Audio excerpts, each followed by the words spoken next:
ॐ विद्यायै नमः श्रीं ॐ सर्वभूतहितप्रदायै नमः श्रीं ॐ श्रद्धायै नमः श्रीं ॐ विभूत्यै नमः श्रीं ॐ सुरभ्यै नमः श्रीं ॐ परमात्मिकायै नमः श्रीं ॐ वाच्यै नमः श्रीं ॐ पद्मालयायै नमः श्रीं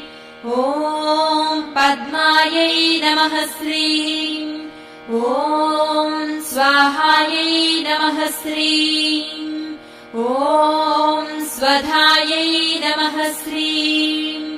ॐ सुधायै नमः श्रीं